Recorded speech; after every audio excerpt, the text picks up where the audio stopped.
Salut, je m'appelle Angela, et en effet je suis une personne incroyablement impressionnante. Je ne pouvais jamais regarder des films d'horreur avec du calme, même si je réalisais qu'ils étaient illogiques, et que tant le comportement des héros et que les diverses situations étaient souvent stupides. Mes amis se moquaient toujours de moi à cause de ça, mais je ne pouvais rien y faire. Mais récemment, il m'est arrivé quelque chose dont je me souviendrai jusqu'ici avec sourire. Une fois, pendant les vacances d'hiver, mes amis et moi sommes allés pique-niquer dans une forêt située assez loin de notre ville. Et oui, sortir dans les bois, dans un froid intense, était peut-être l'acte le plus brillant qu'il soit, mais nous étions des adolescents désespérés de 16 ans. Le village le plus proche était situé à environ 6 km. Nous nous sommes y rendus pour nos courses. Installés au bord d'un grand lac gelé, nous discutons souvent autour d'un feu. Au total, nous étions 5. Le plus grand et le plus fort d'entre nous s'appelait Alexis. Max était le personnage principal quand il s'agissait d'amuser la galerie. Il était également celui qui proposait des idées de divertissement. Le dernier parmi les garçons s'appelait Charles, et il était très gentil, bien entendu. Il avait également ma meilleure amie, Lina et moi. Notre journée s'était passée à merveille, mais vers environ 17h, Max nous a suggéré de nous promener plus loin dans la forêt.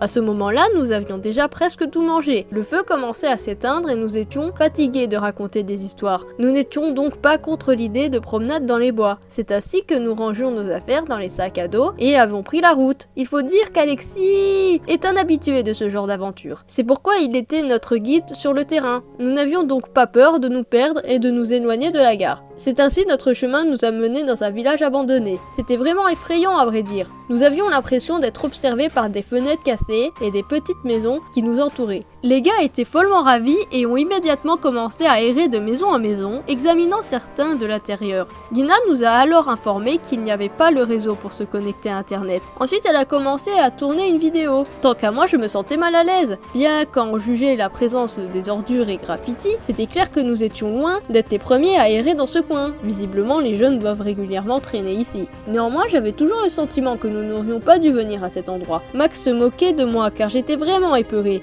Ah l'imbécile, il a quand même apporté une vieille poupée de l'une de ces maisons. Il me semblait que Charles lui me comprenait. Alors quand j'ai commencé à insister pour qu'on retourne à la gare, il m'a soutenue. Juste pour cela je lui en suis reconnaissante. Gelée, Lina avait froid, alors nous avons décidé de revenir sur nos pas. Mais Max nous a convaincus que se rendre à la gare par la même route serait ennuyeux et qu'on pouvait à cet effet prendre un raccourci. Ce à quoi Alexis hocha la tête en signe d'acquiescement. Et ben, nous avons dû les suivre. Je ne sais pas combien de temps nous avons marché, mais à un moment donné, nous étions à la fin de la forêt, où devant se dressait un vieux cimetière. Lina était ravie car c'était une bonne location de prise de vue pour Instagram. Les gars riraient, racontant des blagues vulgaires, mais pour moi, cela n'avait rien de drôle. Soudain, la température de l'air chuta, il faisait plus froid et un silence assourdissant m'enveloppa. Dans la forêt, au moins quelques oiseaux criaient périodiquement, mais ici, rien du tout. C'était effectivement un cimetière, et il n'y avait rien autour. Au centre se trouvait une église abandonnée, probablement les gens du village voisin y venaient. Quelle horreur! J'ai alors demandé d'une voix tremblante à mes amis, quand est-ce qu'on quittera cet endroit? À cette question, ces derniers répondirent d'une manière drôlement joyeuse. Maintenant, nous allons regarder à l'intérieur de l'église, ensuite nous nous noyons.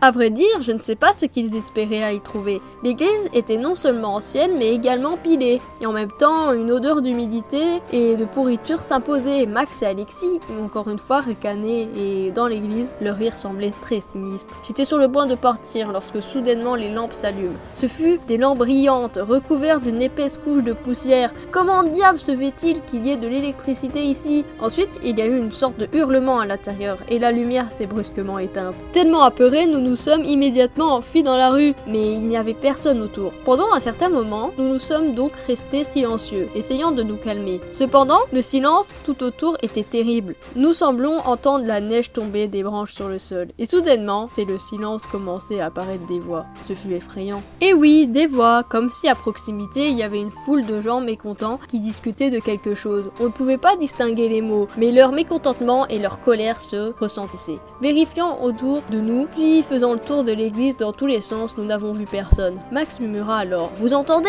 Nina s'écria avec peur. « Mais les hallucinations collectives n'existent pas !» Après, nous avions comme un déclic dans nos têtes, et nous nous sommes alors précipités pour quitter le cimetière. Finalement, arrivés à la gare, nous avons pris le chemin de retour. Et cette fois-ci, le voyage était en train de se passer dans un silence total. Qui était-ce? Je suis sûre que ce fut des fantômes, même si je n'y croyais pas auparavant. Mais ces voix, parfois, il me semble que je les entends encore dans mon sommeil. Qu'avez-vous pensé de cette histoire? Laissez un j'aime et abonnez-vous. Au revoir!